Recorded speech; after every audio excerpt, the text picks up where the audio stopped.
നമുക്ക് എപ്പോഴും ഒരു CSS ചെയ്യുമ്പോൾ ചില സമയങ്ങളിൽ നമ്മൾ CSSന്റെ ബേസിക്സ് അറിയാം, അത്ര എക്സ്പീരിയൻസ് പോരാ എന്നുള്ള സമയങ്ങളിൽ നമ്മൾ ക്ലാസ് നെയിംസ് നോക്കി നമ്മൾ കുറച്ച് മാർജിനും പാഡിങ്ങും ഒക്കെ ചെറുതായിട്ട് നമുക്ക് അഡ്ജസ്റ്റ് ചെയ്യാൻ പറ്റും.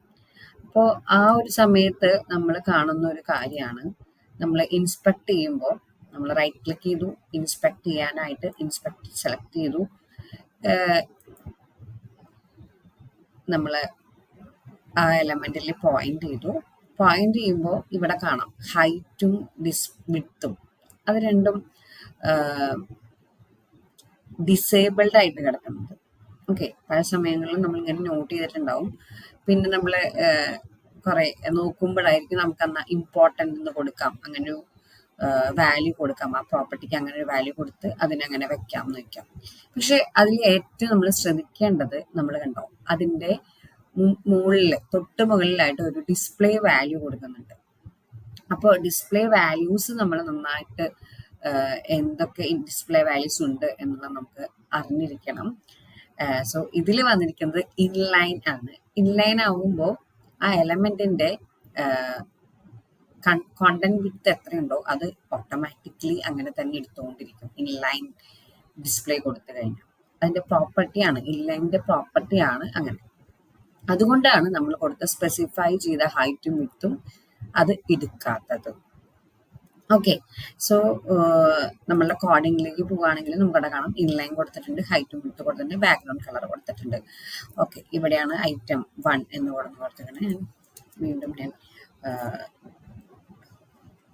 പ്ലീസ് ചെക്ക് എന്ന് പറഞ്ഞ് ഞാൻ വീണ്ടും ആഡ് ചെയ്യാണ്.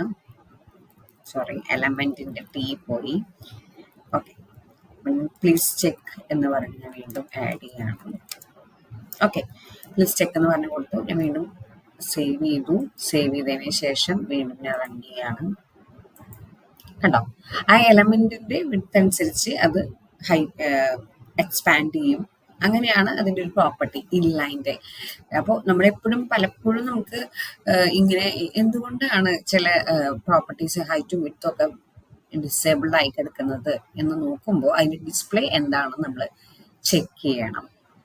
ഓക്കെ, നെക്സ്റ്റ് വരുന്നതാണ് നമുക്ക് നോക്കുമ്പോൾ അറിയാം, അത് വരുന്നത് ഇൻലൈൻ ബ്ലോക്ക് ആണ്. So we already specified some height and width. Okay, 100 px width 200 px എന്ന് സ്പെസിഫൈ ചെയ്തിട്ടുണ്ട്. സോ അതിൽ തന്നെ അലൊക്കേറ്റ് ചെയ്യാനായിട്ട് നോക്കിക്കൊണ്ടേയിരിക്കും. അതിൽ തന്നെ അലൊക്കേറ്റ് ചെയ്യാന്ന് പറയുമ്പോൾ നമുക്ക് please check the height and width നോക്കാം എന്താ സംഭവിക്കുന്നത് എന്നുള്ളത്.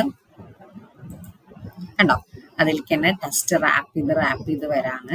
ഇനി ഞാൻ ഇത് വിഡ്ത്ത് 200 കൊടുത്ത കാരണം കൊണ്ടാണ് ഇത്രയും ഹൈറ്റ് ഇത്രയും കൊടുത്ത കാരണം കൊണ്ടാണ് താഴേക്ക് കുറേ സ്പേസ് ഉള്ളത്. അപ്പം താഴേക്ക് ഹൈറ്റ് ഒന്നും കൂടി കുറയ്ക്കാം. ഐറ്റം 2 ആണ് ഇത്, ഇൻലൈൻ ബ്ലോക്ക്. കണ്ടോ, സോ ഡിസ്പ്ലേ പ്രോപ്പർട്ടി നമ്മൾ നന്നായി ഡീറ്റെയിൽ ചെയ്ത് പഠിക്കണം. ഞാൻ ഹൈറ്റ് ഒന്ന് കുറയ്ക്കാൻ പോവാണ്. 10 പിക്സൽ എന്ന് പറഞ്ഞപ്പോൾ എന്താണ് സംഭവിക്കുന്നത് നമുക്ക് നോക്കാം.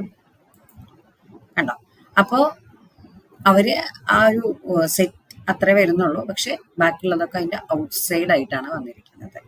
അപ്പോൾ നമ്മുടെ ഡിസ്പ്ലേ ബ്ലോക്ക് ഉണ്ട്, ഡിസ്പ്ലേ ഇൻലൈൻ ബ്ലോക്ക് ഉണ്ട്. ദെൻ നമുക്ക് അതിന് ശേഷം അതിന് കുറച്ച് അഡ്വാൻസ്ഡ് ആയ കുറേ കാര്യങ്ങൾ നമുക്ക് CSS പഠിക്കാനുണ്ട്. Positioning, then red spots, then അതിന് യൂസ് കേസസ്.